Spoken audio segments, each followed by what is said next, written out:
Okay. Okay, we are live. Let's see. Making sure that we can see each other, making sure that I can view us on the screen Yes. right now. Okay, we've got a few seconds to go live, I think. Just counting down right now. Well, Let I me see. put on Facebook and it said it would be live already. Oh, I can't see you and I can't see me. So let's go for it. Okay, bear with me just 1 second. Making sure that all the tech works. I am going to just have one look at YouTube. Okay. And see whether we can see each other on YouTube. Okay, I believe we're live. Let me do one last check of technology. Okay, so good evening. Hello. Say hi and let me know if you can see me at the moment. I'm just wanting to check. Okay, I can see that I can see myself. So I think we're all looking good. So good evening. I hope you can hear me. When you join us tonight, please go ahead and hashtag replay if you're watching this in replay. But if you're watching us live, say hi and comment, join us. We're going to be talking about the dirty word. Yeah, well, not just one dirty word, but so we're going to be talking about money. We're going to be talking about wealth and legacy. So my name is Patience Ogunbona. For those that don't know me, I am a transformational coach, corporate and business trainer, and a DISC personality, as well as emotional intelligence specialist. And I work with introverted women to help them achieve create impact, increased impact, influence, and income by overcoming limiting beliefs, owning their strengths, developing unwavering self-belief to be able to thrive. So tonight I've got with me a double. So you would see that there are two Ogunbonas on the screen, which is brilliant. And there's a story I have to share with you regarding this experience, because last year we had booked this. A year and a half ago. Yeah, about a year and a half ago, right? There's perfect timing in all these things, because when we booked it and we were supposed to come on, so I said to her, "Oh, are you going to be coming on?" She said no. So I was a bit like, "Oh, that's annoying," because you had agreed to come on and then you're not coming on. And the next thing she said, "Oh, my water's broke." I was like, "Oh, that's a good excuse." That's a good excuse not to come on live. So obviously we haven't been able to come back together, but it's perfect timing, because a lot of things I'm doing in this season, I'm talking about money and money mindset. Although I don't like the word money mindset, and we'll talk about that. But I'll give Kathy, we call her Catherine, time to introduce herself so that you get to know her. So welcome, Kathy, to Inspiration to Achieve tonight. So tell us about you and yourself. Hi, I'm Kathy, aka the Colourful Accountant, and I run an Instagram account called the Colourful Accountant. And it's all about helping people to take control of your money, so you can live the life you want without necessarily sacrificing or cutting things out, and still have control of your money. And so that's what my Instagram account is all about. And I am very passionate about helping people to take control of their money, because if you don't make a plan for your money, everybody else will make a plan for it. Ooh, that's a good one. I've never heard that. So welcome. But also, I guess if you don't make a plan for your money can walk away without you knowing where it's gone, right? Yeah. But also, having money would not make a difference to your life. It will not change your life for good, because you haven't made any plans. Exactly. You've left it to chance. So that's what we want to really help people today to come to terms with, to understand, to dive into. Like I said, join in the conversation when you join us. It's an interesting topic we're going to be talking about. But let's start with the word money, because I hear a lot of people, I guess, when you talk about money, what do you mean when you say money anyway? Mhm. So tell Well, us. but this is interesting what you just said, right? Because that means money means different things to different people. So Mm, when I say money, I just think literally money that I have in the bank. mm, So not money coming in, not money that I owe to anybody. My money is my, like, what I could count as mine, right? mm, I also see money as just cash, so something that's current. mm, And interestingly, also just the currency. So something that if I don't, if I just leave it sitting in my bank account, it's going to lose value. mm. My money that I have in investments, I don't think about that as money. I think about that as my investments and my wealth to the Exactly. industry that you're using. Yeah. So that is, and my um yeah, so my money, I think of money as just my cash. Mm. Um yeah. So Google says money is just a medium of exchange, and Mm-hmm. it says in form of coins and banknotes. And one of the things that I learned from my mentors about money is it's like current. So you have current flowing through. You have to plug it somewhere, and it flows through. So that's why it's called currency, right? Mm-hmm. Yeah, because Because I there's a never thought about flow. that before. There's a flow, and it's Yeah, energy. yeah. But like you rightfully said, if we stop at just talking about money, that's why I don't like when people just use money mindset. I've had to use it because it's a popular way of describing things. It's something that people But the truth understand. is, money mindset is like saying cash mindset. Mm-hmm. But so when we say wealth, what do we talk about? When you say wealth, because you said I see it as my wealth. So when you Mm-hmm. say wealth, what do you mean? So wealth is some wealth. Now, this is not a technical definition. This is what I think. No, no, we're What not doing too I technical today. wealth to me is something that I have, that's mine, that's growing. Mm, That tomorrow will be a different value than it is today, and in 5 years' time, it will be more somehow than what it is now. So wealth is like my flat, which is worth something now, and hopefully, if the market doesn't go absolutely crazy, mm, about 10 or 20 years' time, it'll be worth more than what it's worth now. My investments are worth something now. mm, I have money in the stock market, so the price will go up and down, but over the long term, it will grow. And so, wealth is my stuff, my assets that will grow in value. mm. Yeah. Um, and it's funny, I'm talking about things, but when I think about wealth as well, I also think about more than just money. I think about um a kind of lifestyle as well, like just the freedom to be able to do what you want to do, the freedom to have choice about Yes. where you want to spend your money, whether you want to eat in one place or another place, or shop in one place or another, or where you go on holiday. Mm, Being able to have a choice about what you want to do rather than letting your money dictate what you have to do. I like that. And I think wealth has components, unlike Mhm. money, which maybe, yes, has components. You can talk about coins. But when you talk about wealth, you begin to kind of, I guess, look at it from the components, which is money, one, like you said, which is assets. You have the house, you have things like gold. You can have gold. You can have electronic currency, Bitcoin, and all that stuff Mhm. falls into that. Mhm. So, and then you can talk about investments as well. You can talk about precious metals, jewelries, and all those. But you Mhm. can also, like you said, which I like, is look at lifestyle, a wealthy lifestyle. Yeah. And we're not just talking about ostentatious living, Yeah. which of course sometimes the way some people see it, if you have money and you buy what you can afford, because I remember going to Harold's with my kids, Uh-huh. and we go there for a laugh, but to also see how the other half live. Yes, uh-huh. So obviously, I wanted to wind them up, and we went to the section where they sell toilet brush and toilet stuff.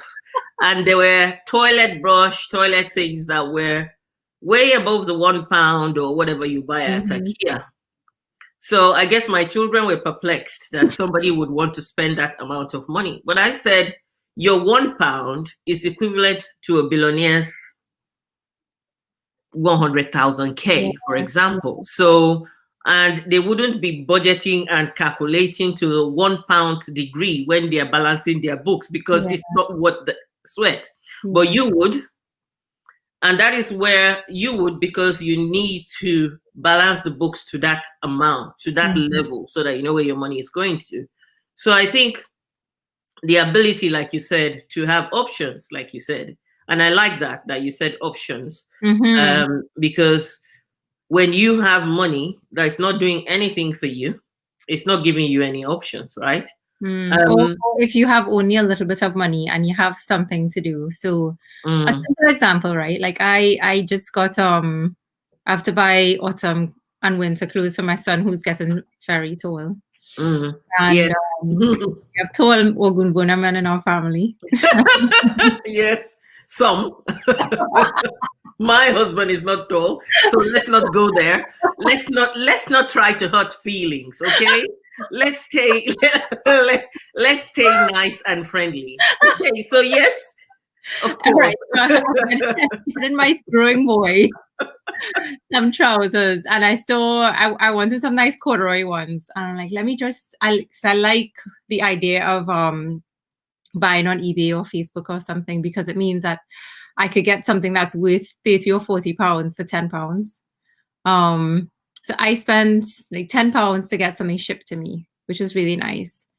But then a friend of mine was been desperate to go shopping for him, said, let me go to Primark and get him something. Like, okay. And for that same 10 pounds, she got him 2 nice pairs of joggers. Mm, But for some people, if they need trainers or, joggers for their little boy, they can only afford to go to Primark, whereas I could afford to pay 10 mm, pounds or mm, 20 pounds to get something, and I choose to buy it on Facebook. Somebody could mm, afford to go to Primark because that 20 pounds needs to stretch for them to get everything that he needs. They can't afford to buy just one.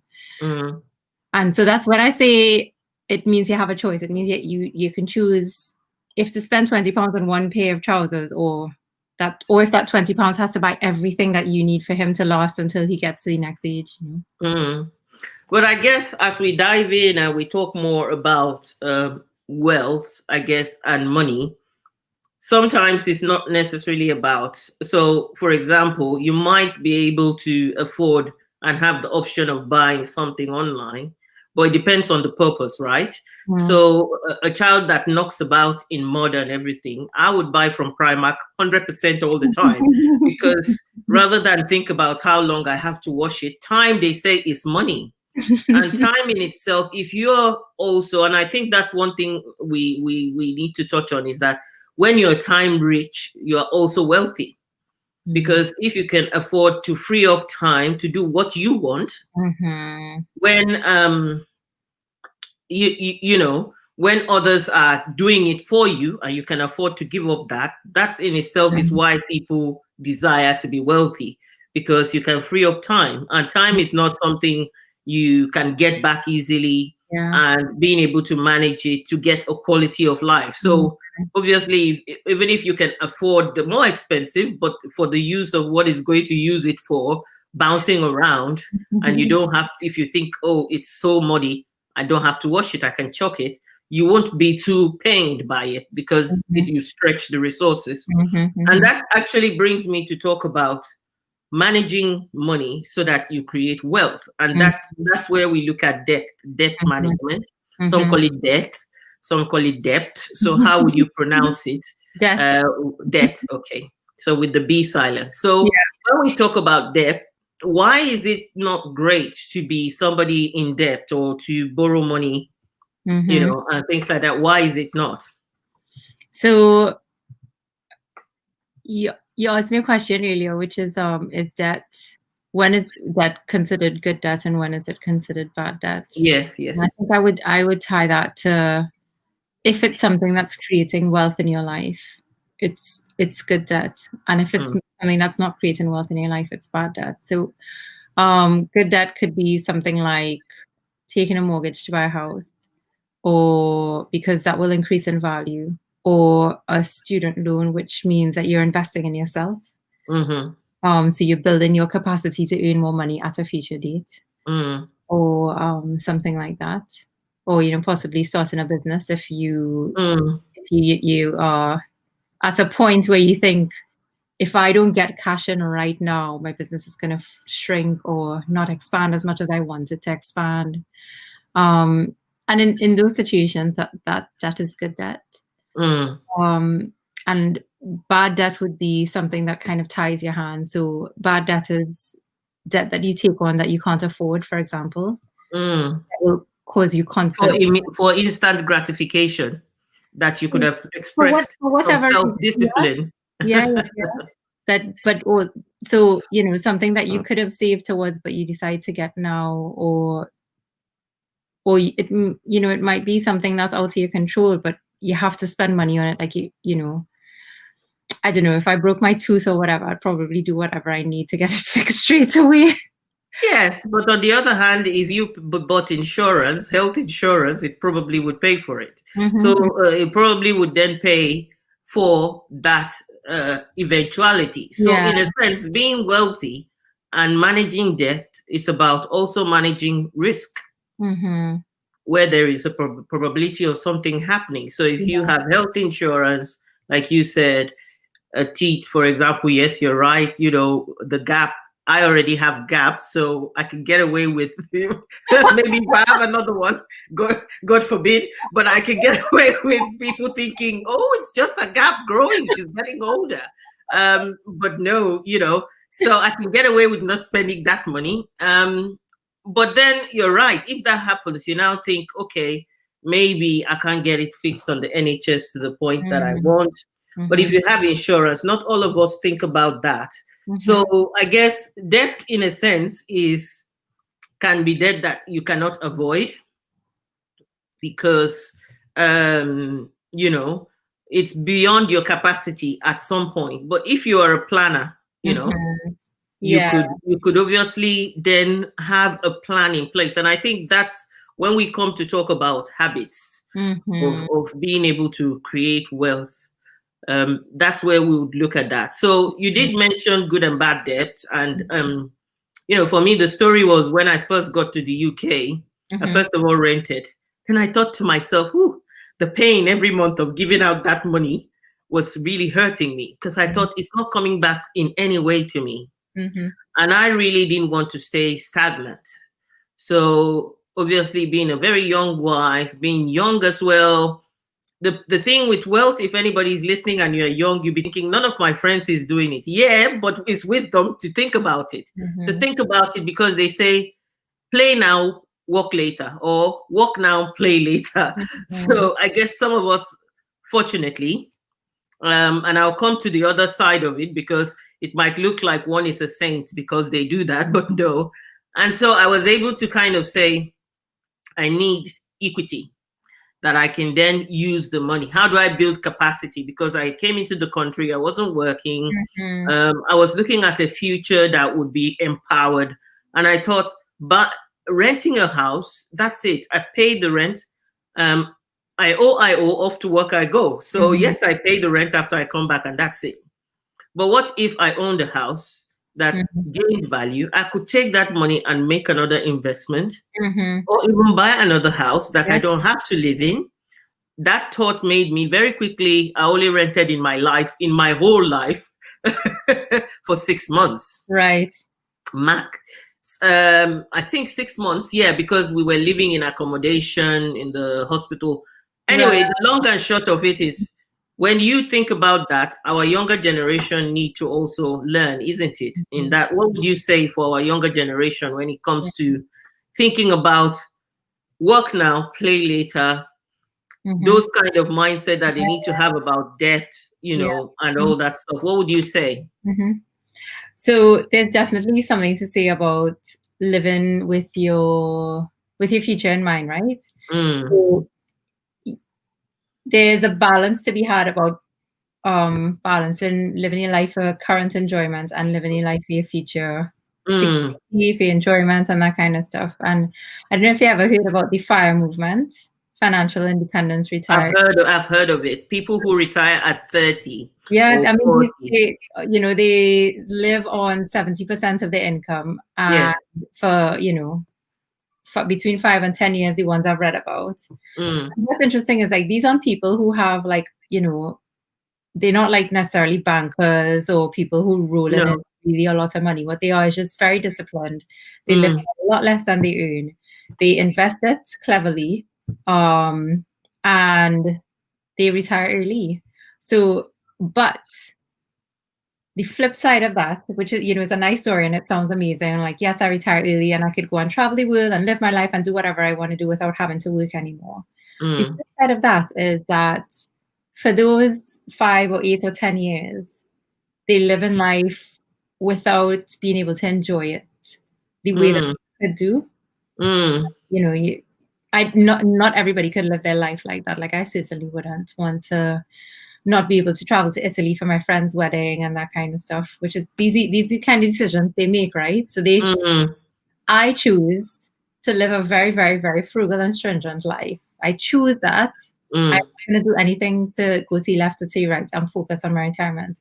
But then you might have regrets later on in life. I was looking at this BBC documentary where they followed 3 people. So one person who completed it and retired early, one person who's kind of in it and kind of going through it, and one person who started and then stopped, and they're like, yeah, we tried this and You we mean just the fire movement, right? Yeah. Okay. but all that to say, there's elements of it. So you could say, I want to do this with my life and do absolutely just the bare minimum essentials to get Mm, myself to a place where in 10 years time I could live the life that I want. Or you could say, I want to be smart with my money, but I also want mm, to enjoy my money, which is what some people tend to do. And you say, well, I have a budget and I will save some and I will spend some and I'll enjoy my life. mm, Then you have people who just live for today and say, I don't even want to think about the future, or I can't, or I don't understand how to plan for the future. So I'm just going to enjoy my life now because I don't know what the future will bring. mm. And I that, think mhm, I think on that part there's also the either being selfish, because if you live your life for now and there is a crisis, obviously you can obviously become somebody else's responsibility as well.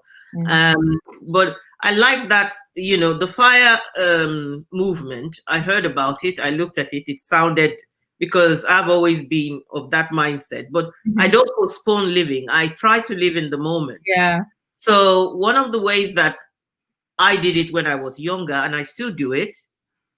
For example, being able to go to the cinema for a whole year and pay nothing is just great for me.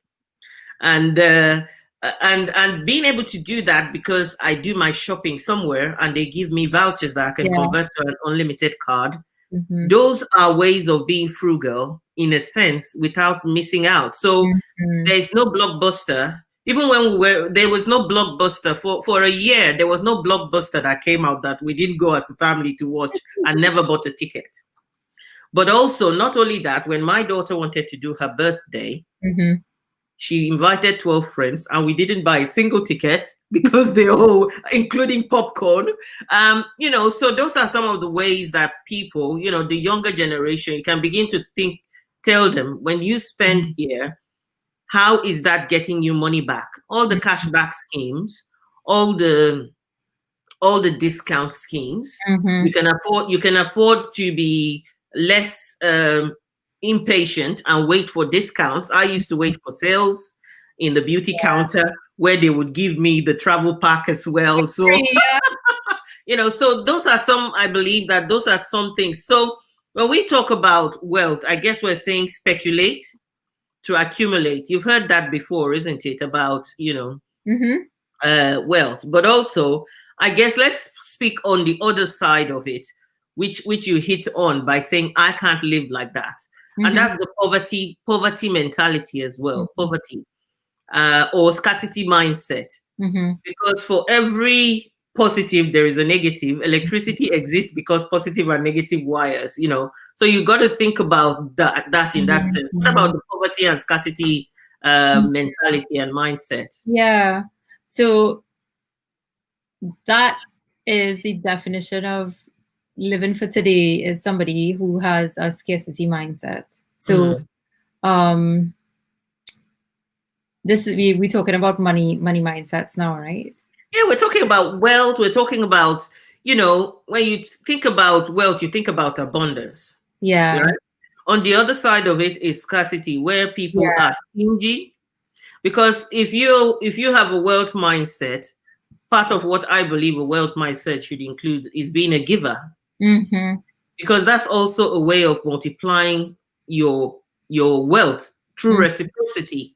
Give and it shall be given unto you, you will receive, But on the other hand, scarcity mindset, you can be miserly. You live for today because you don't Yes. know. And if you have a scarcity mindset, you either live for today and spend all your money and don't plan for the future because you think this is never gonna last, I'm never gonna keep Mm, all the money, I'll spend what I have.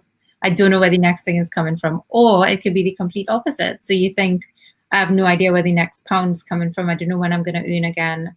Let me hold on to everything that I have because I don't know what my future brings. mm, As opposed to the abundance mindset, which thinks that I have money flows mm, with me, like you say, money's going mm, to come to me and go, and it comes and goes, and there's a cycle to everything, and I mm, can attract more money, and I can earn more money, and I will always mm, have money.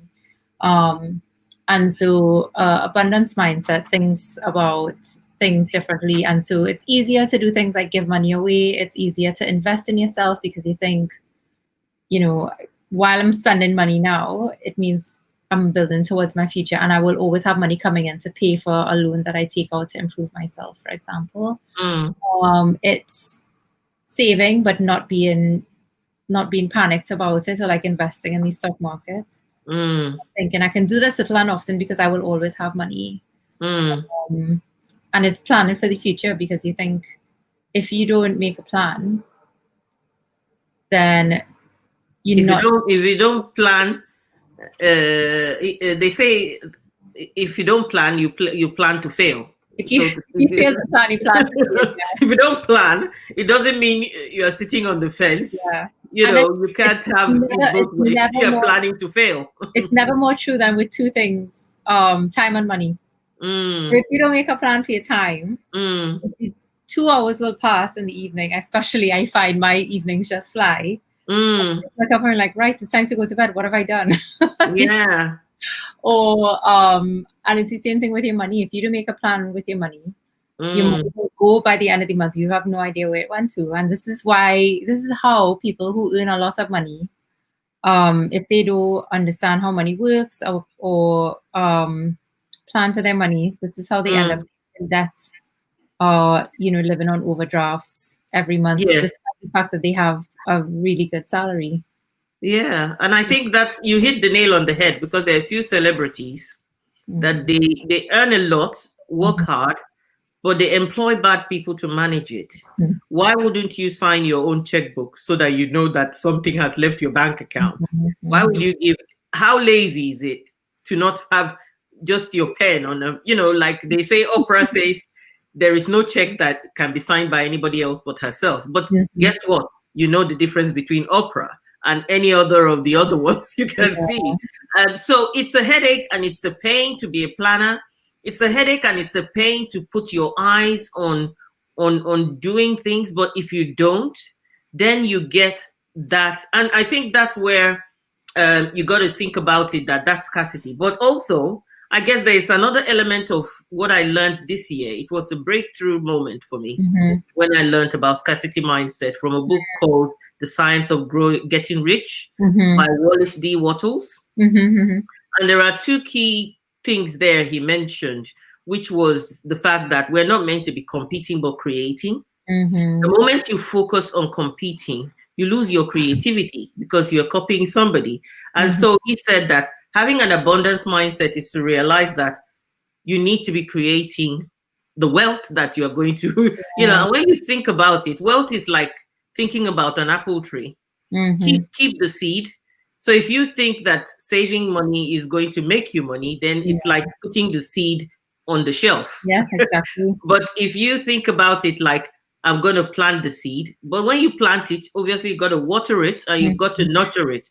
Then you get an apple tree that produces fruit all the In time. time. Mm-hmm. The second thing he says was that scarcity is a myth Because when you think about it, and now that I think about it and I'm thinking about global warming, it's a bit of a difficult one because he wrote that book many, many years ago. Right. But he was saying that if we need gold today, and they say gold has run out, somebody will go dig somewhere and find gold. Mm-hmm. It's the way the world is created with a lot of resources that feels unlimited. But when you think about it, we're cutting trees and doing damage to the climate now. And it's saying that a lot of it will mean that and you have species that disappear because they're being overly hunted. Yeah. So there is an element of that that is challenging now. But if you think about it in the simplistic sense, Mm-hmm.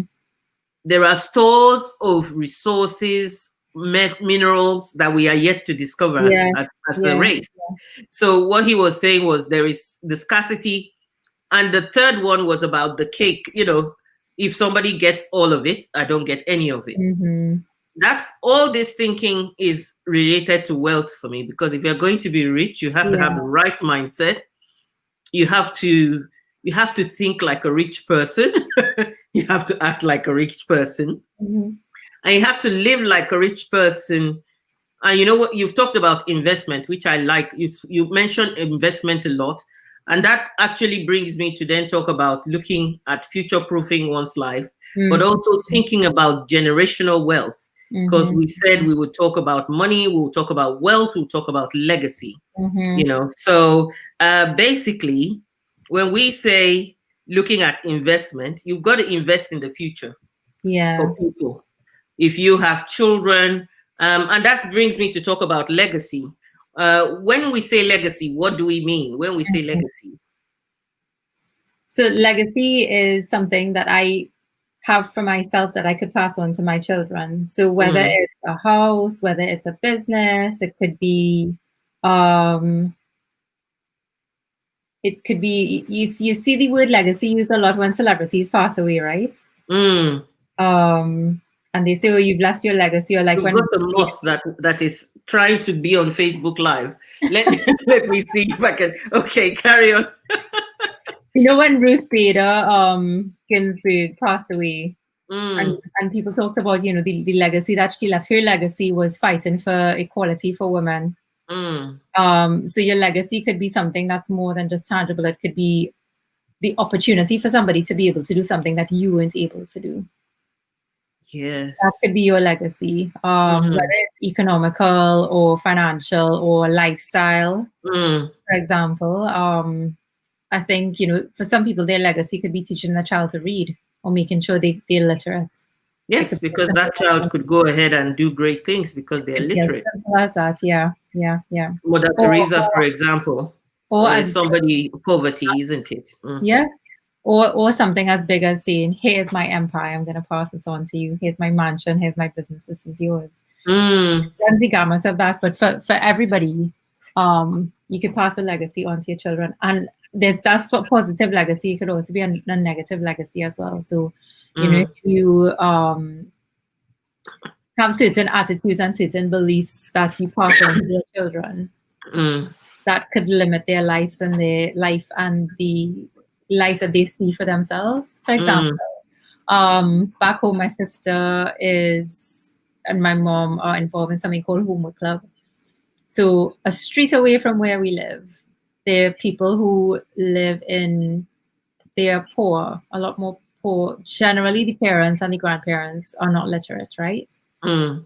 And so the kids come to the homework club because it's somewhere for them to sit with somebody who knows what they're talking about to help them understand what they learned in school because they're not getting that at home. And when they just started, or when a kid just starts, the biggest challenge, the biggest challenge is really interesting, is to get the kid to be able to dream beyond the life that they see their parents living.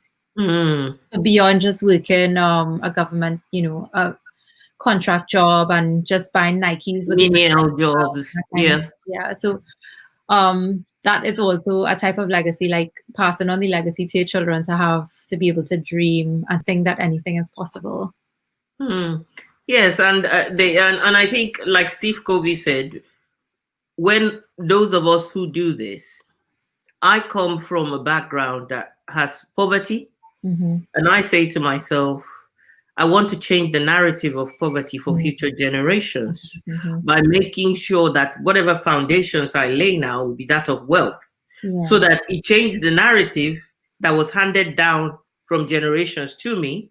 Generations after me will be able to enjoy wealth. And I'm not just talking about money, I'm talking about access to all the things that, as a human being, even our basic needs, without having to struggle. And, when I stumbled on this phrase by Steve Covey that said, begin with the end in mind, when you're young, even now, I try to tell my children about legacy. I try to tell them about, equity.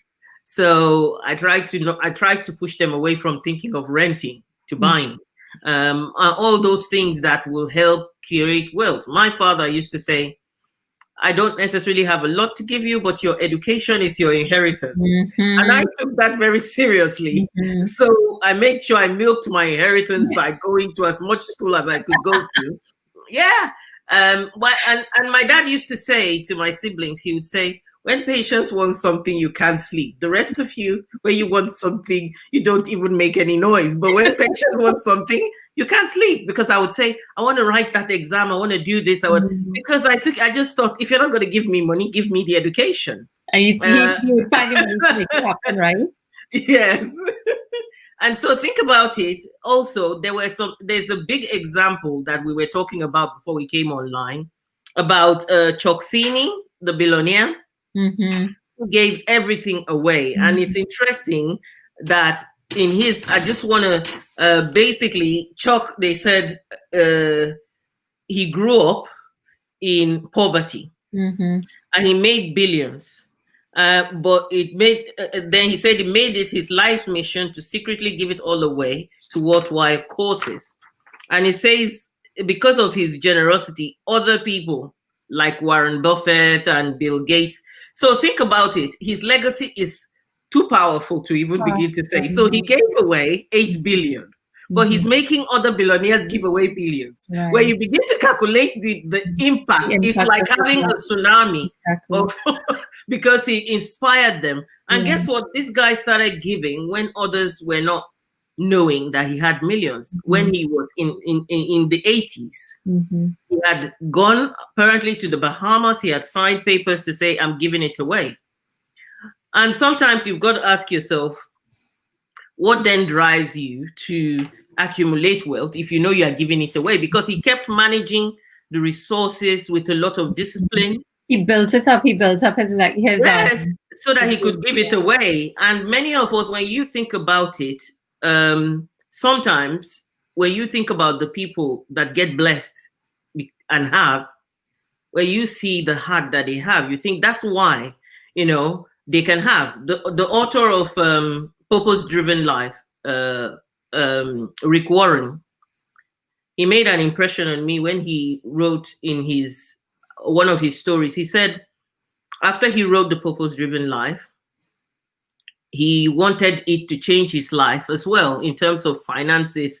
And he probably got his first million or something like that from it, became a millionaire as a result of it.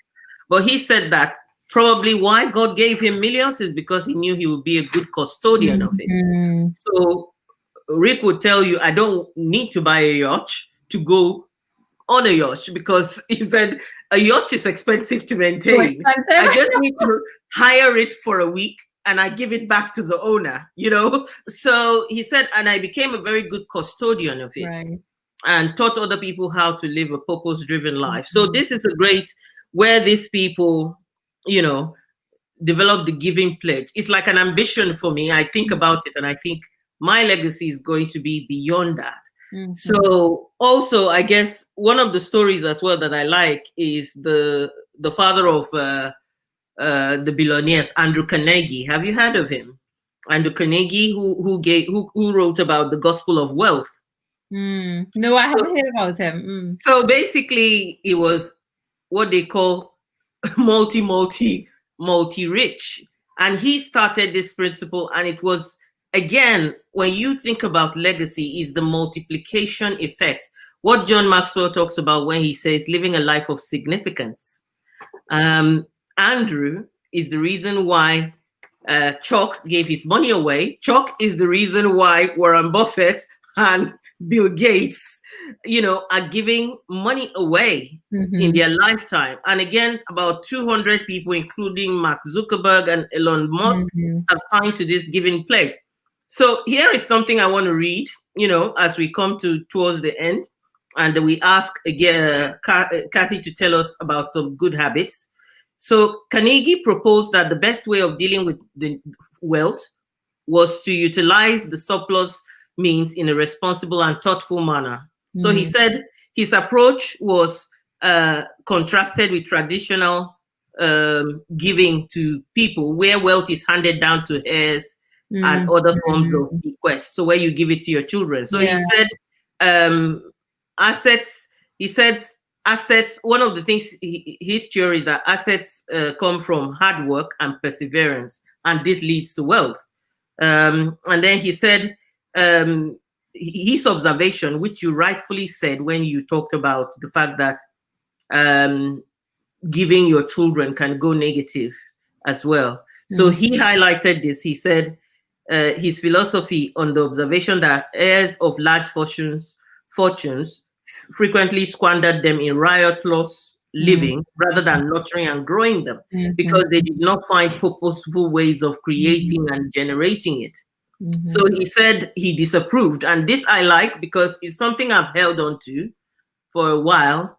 I like charity, but I don't like charity. And this is why. And he said disapproved of charitable giving that maintained the poor in their impoverished state, and urged the movement towards the creation of a new mode of giving that will create opportunities for beneficiaries of the gift to better themselves. So it's the whole giving a man a fish. Give a man a fish, you feed him for a day. Teach a man to fish, you feed him for life. Exactly. So it's when you think about legacy, it's nice to say I'm small fry. I'm doing small things. Why should I? But you gave an example of your mom and your sister. Imagine those children and their children after them, with nobody in their own line of family, but getting a intervention from outside that makes a difference to the generations that will come after them. That is what we think about when we think about wealth. It makes you feel wealthy already. You feel rich already, because when we talk about wealth here, we're talking about the impact and the significance you can have on people's lives over and beyond cash that you can afford.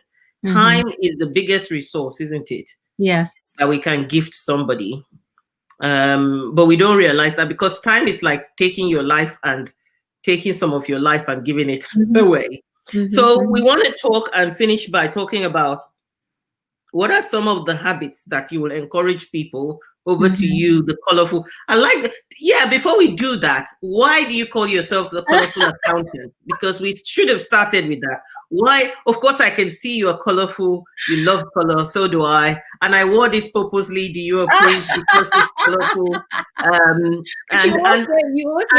We matched off. We matched off kind of on shades, and we hadn't planned it. Isn't it nice when things come together? So tell me, why do you call yourself the colorful accountant? Because I wanted to kind of convey that money doesn't have to be boring. Ooh, it's never boring though, but yeah. But so many people have this mindset that, because one of my things is, it's not, money isn't hard to understand. It's not impossible. It's not complicated. It's simple. You just have to make up your mind that you want to do it. And so I hoped by my name to kind of, encourage a little bit of curiosity, where somebody could come and say, what are you talking about? And then I could say, well, here's how simple it is to take control of your money. So yeah, we could start talking about some tips. So one of my favorite ones is to automate. So when you get paid, set all your direct debits up to pay all your bills and everything right at the start of the month, so that the money comes out that you want to save first, that you need to pay your bills, that for whatever you want to keep, pay yourself first. I love that one I got that from what is his name? The Richest Man in Babylon. You ever heard about that book? Oh, I've heard of the book. Yes, One of my yes. favorites. He's really simple. He says pay yourself first. So pay yourself first. Set your savings. Get your savings out. Get your bills paid. And your debt, whatever you have, whatever obligations you need on a monthly basis, so that the money that's in your account is yours. Automate. You don't have to think about it as well, because it's one less decision to make, one less thing to forget.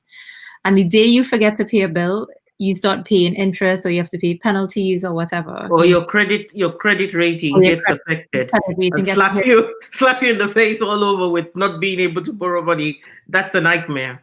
So you want to avoid all of that. And a simple way to do that, a simple way to avoid getting into trouble, is to automate. And it gives you time back as well, because there's one less thing. You don't have to worry, oh, have I paid this bill this month? There's one less thing to think about. Free your mind to think about other things.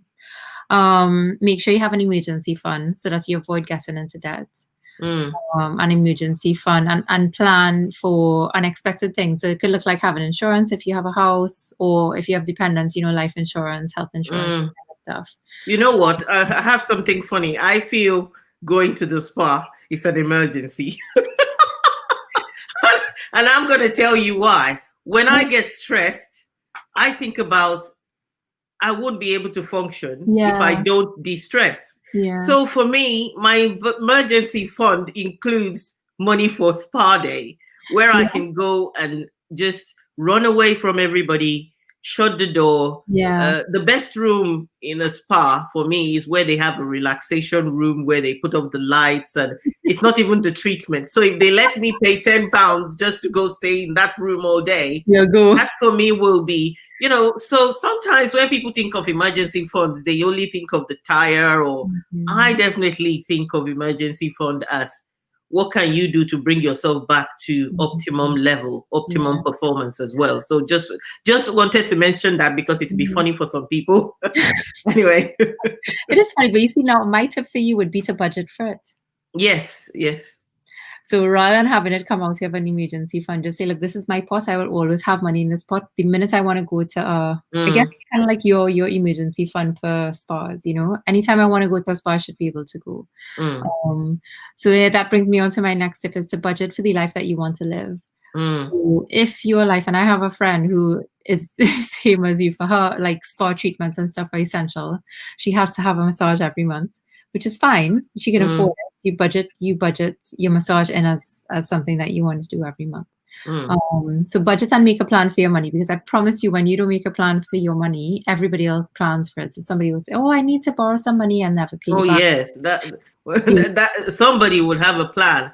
That has nothing to do with you enjoying yourself. Yes. Yeah, or you just eat. And the thing is, like, it's not even things as obvious as that. Sometimes it's just like, 5 people say, well, let's go out for dinner, or unlikely to happen right now, but you know what I mean? You get invited to all these things, or to go away on holiday or whatever.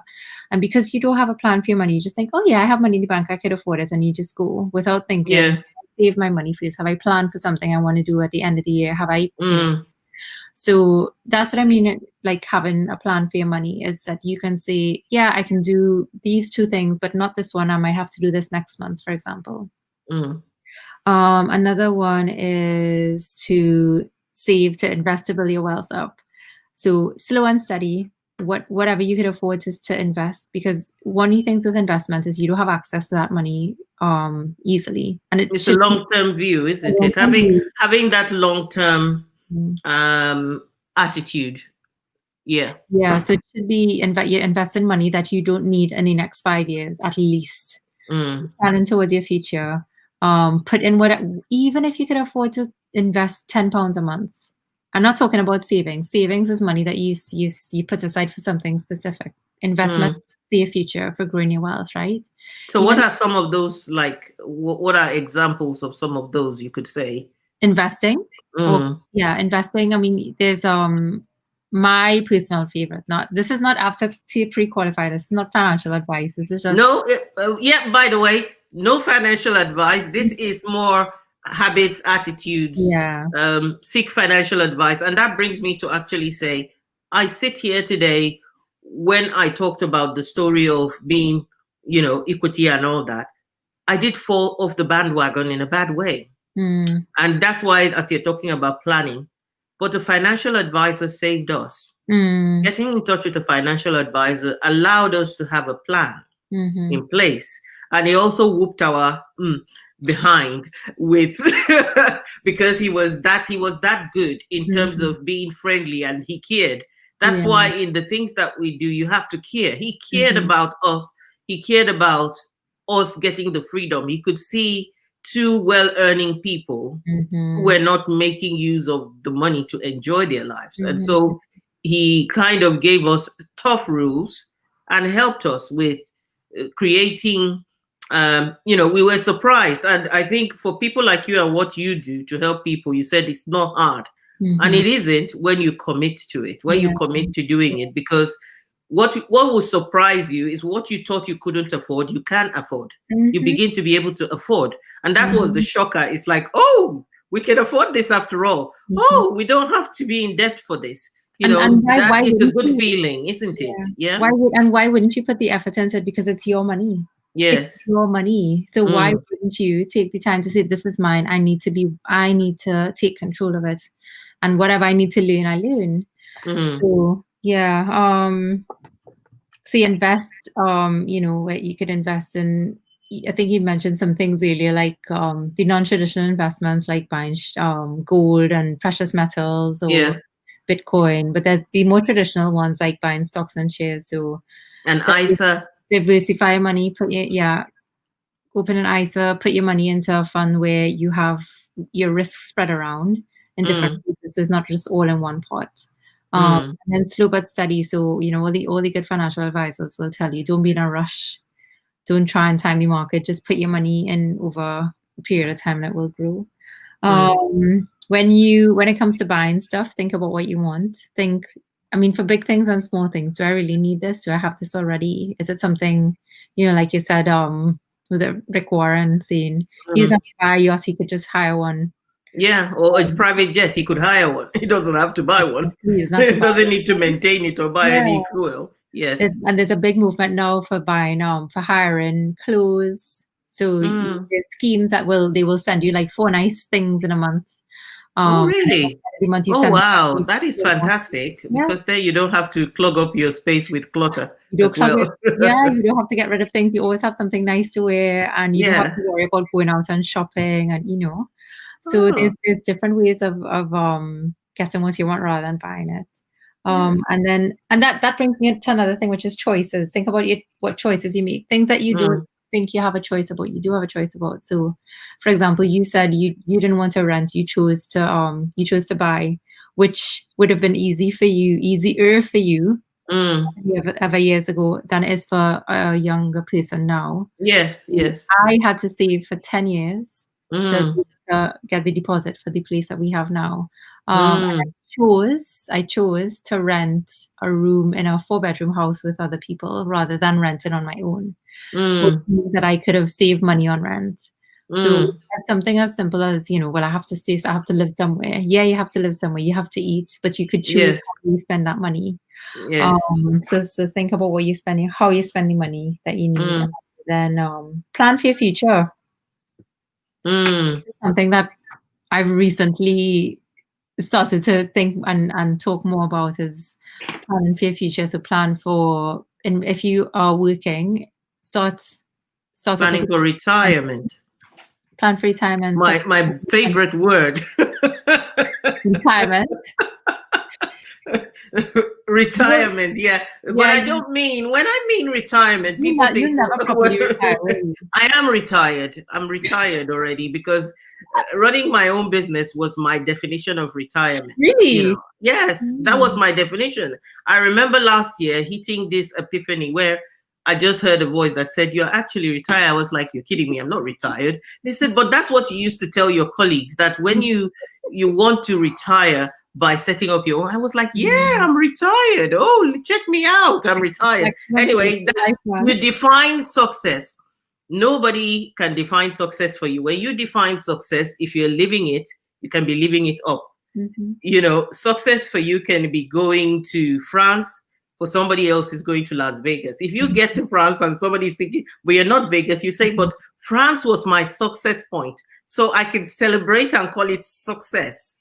So that for me is how I see myself. Anyway, so I deviate and I miss the point, but I just wanted to say that. Yeah. It was a good point because it really looks different to everybody. You know, there was this thing going around on Instagram the other day about what I forget what they call it, but like, you know, the way we talking about it is like what wealth looks like for people, and for somebody it could be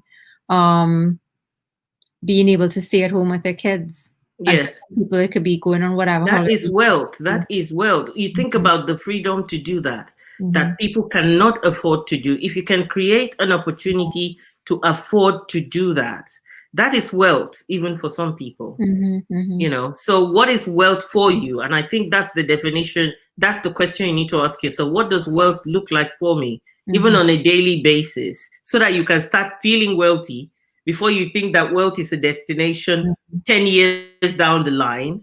Every Mhm. day you can have a wealthy situation. Exactly. Exactly. Yeah. Yeah. Yeah. But yeah, no, I think my last habit that I want to say is to plan for your retirement and plan for your future. Oh, I can't see you frozen. Well, hopefully you can because I don't know what everybody else is seeing, but yeah, my last one is definitely to Kathia, plan for your future. Kathy. Oh, Hi. we had a bit of a glitch there, but we're back. Thank Go goodness I didn't have ahead. to end it. So yeah, you had automate, you had a plan, Emergency so fund. emergency fund. You also had decide the lifestyle you want and work towards it. Mm-hmm. You had investment, right? Mm-hmm. You got to be willing to invest, and we talked about things like ISA. Mm-hmm. We're also now talking about define what wealth means to you, Mm-hmm. and don't postpone being wealthy to a date in future. How can you be wealthy now? What else do you have in terms of And then um, pension, start thinking about your retirement. So whatever, retirement? Yes. think about your retirement, because one of the things too is when we're talking about legacies, you don't want to be a burden to your children. Mm, If you plan for your retirement, that means that you know you could afford to you're not going to be dependent on anybody else to look after you. yes, yes. And Mhm. I think Janice here, she made a comment here. She says, keep up the good work. I gained so much from the presentation. Prosperity mindset has to be learned. Thank you. Yeah. Yes, and it's true. You have to learn it. Mhm. We have been passed on. There is something that my brother sent to me today, and it's Mhm. very important to mention. But before I actually mention it, one key thing about wealth as well is you can decide to invest by running a business. So if you're already working, an investment way is to create a business that just generates wealth that can Mhm. also give you passive income, for Mhm. example, Mhm. or that can give you just income. If you have the capacity to Yeah. do business on the side, And you and should, because it adds to it, and isn't it? everybody So has that capacity, even if it's something as simple as we call it a side hustle, but even if it's something as simple as filling out what are they called? Surveys, surveys, in yeah. the evening, or buying and selling stuff on eBay, or setting yourself up on Fiverr to earn some money on the side. Even if it's as simple as that, there's always ways for people to earn. You can find the time. Yeah. You can make the decision of how much you want to be earning that you can put away. So it doesn't have to come from income. It can come from that side thing you're doing to add to Mhm. it. So people say, oh, give up your day job. Yes, I don't mind if you do that. But if you don't want to do that and you don't have enough, how about creating capacity through the discipline? So Yeah. instead of putting it in the bank account, you can do that. But Mhm. there is something about mindset that I wanted to mention. My brother sent it to me by Robert Kawasaki. And he said, and I thought, oh, very, very necessary. He said, by saying I can't afford it, your brain stops working. Mhm. By asking, how can I afford it? Your brain Mhm. is put to work. Yeah. Now, Yeah. this is something that we talk about when we talk about mindset. I used to have the language all around me. Oh, I don't have money. Oh, I can't afford it, and grew up with that. So I had to change that to say, Mhm. I'm going to find a way. That's why vouchers. I've used vouchers to go to France. I've used. Well, I don't and always you know believe. exactly. It doesn't matter Yeah, how you do it. Yeah. yeah. That is interesting because, and I think in the last year or so, I got a real appreciation for the concept of money mindset and abundance mindset, right? Yes. And it really does start because we're talking about psychology and understanding the way your brain works, and so it really starts with just the words that you speak. Yes. That's how the chain starts, with something as simple as saying, it could be something as simple as saying, not saying I'm broke or I don't have any money. It's just, I can't afford this right now. Or I choose, I'll have to buy that later. Rather than focusing on lack, you focus on what you have control over. Exactly. And one of the things I teach people, especially, is when someone says to you, this costs this amount, you have to give this amount, and it's something you really want. You don't go, oh, I can't afford it. You go, what are my options? That's one of the questions I ask. I always say it. I say, what are my options? And then the person might say, okay, you really want this. Okay, how about splitting it, pay 6 months? I say, how about if I did 12 months? How about if I did this? You explore the options that you have for affordability. You don't, a scarcity mindset completely says, I can't afford it. But a mindset that goes, how can I afford it? Your brain begins to go around to find the answer. And also work on ways of saying, what can I sell that I have that I could make money? Exactly. How can I earn more? So, and Katia says, so true, a diversified portfolio, even in business ventures. And it's true. For example, my mentor always says you need 4 legs in business. I've got 4 legs in my business, or 3 mainly, but that's because I've always wanted to be entrepreneurial. And so diversifying my passion into the different pots where my potential can fit in are things that I do, and also encourage people to do. Have an online course, have a group membership, do something that maybe is network marketing. It's your life, it's your definition of wealth. It's what is aligned to everything that you do. Know your capacity and use it. So, we spent a lot of time, and we could talk till tomorrow about this. Especially what I like is, you were talking about you being the colorful accountant. And I was thinking, accountants are seen as stiff. My mom used to say, don't come to my kitchen. You'll be mising what I put in my pot. I'm going to eat well. And I'm glad she did, because she's not here today. But she tried to live full out where she could. She didn't scream where she wanted to live her life. And she's not here today. So if she had screamed all her life, she would still not be here today, and it would be a pain. That taught me a lot when she died, because if she was right about me being a stingy accountant, I needed to start being a generous accountant. So, because I needed to be generous and live my life. And so I think you using the word colorful is saying to people, accountants are not stingy. Accountants are trying to be colorful, get you to have that good life. Like you said, live well for less, but live in a strategic way. So I like that.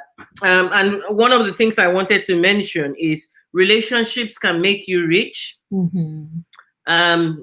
One thing John Maxwell says is, don't think how long it will take. Think how far can I go?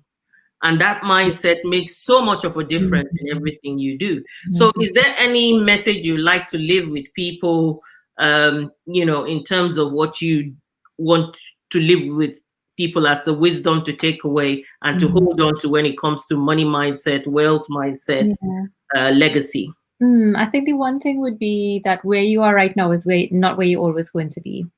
And so if you develop a wealth mindset, you know that your situation will improve, and start making plans. It means you have to put work in, because you can't just sit around doing what you always do and expect things to change. It will be change if you put your mind to it, and if you plan, and I guess expecting things to change, that's very powerful. Expecting things, to change. Whether or not you expect things to change, trust me. But what's going to happen is like when a flood happens, it's not going to say, "Oh, do you want to sit down?" It's going to be like, "I'm flowing. Are you running?" So, so it's not gonna wait and say, "Oh, well, it's not changing." You just sit there. It's just gonna go, "I'm flowing. Are you running? Are you packing something? Are you taking some?" Then you get into that mode. So, but obviously you need flood insurance. Then you say, "Oh, whatever. I will run, but it will solve my problem." So I guess that's the mentality of building wealth. Is we can laugh about it. My message is always the same. Don't postpone being wealthy. Don't postpone what it means to be successful. Tomorrow is not promised. Like I said to you, my mom always tried to live the fullest life that she could anytime she had it. And that in itself was a blessing because she's not here today. So it's taught me to live in the moment. A wealthy person uses their time wisely, redeems the time, especially in these evil days that we're in. A wealthy person uses their money in the right way. A wealthy person gives to support other people in helping them because that multiplies your money. It's the bank of reciprocity that you put in. You don't know where that money will come back to you from. So that's my message to people. Don't postpone what it means to be wealthy. If you develop a wealth mindset, like Kathy said, where you are today is not where you'll be. So thank you guys for watching us, and check out Kathy, the Colourful Accountant, on Instagram. If you follow me, I run a Facebook group known as the Visionary Introverted Woman. So if you're introverted and you want to step out of your own way and build your legacy and your wealth, come join us. That's what we're doing. I run a membership which I'm opening in November called Women's Vibe, and it allows you to be more focused. And actually, from October, we in the Women's Vibe for the next 3 months are going to be working on our money mindset. So we're going to be wealthy by 2020. Yes, excellent. Yeah. So that's what we're working on. So thank you for joining us. It's been a longer one, but as you well know, we've talked about 3 things. We've talked about money, we've talked about wealth, and we've talked about legacy.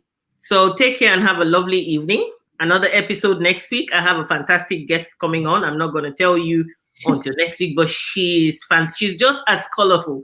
I like colorful people and colorful, she's very bright and bubbly. Looking forward to that. So take care and God bless. Thank you. Thank you. Bye.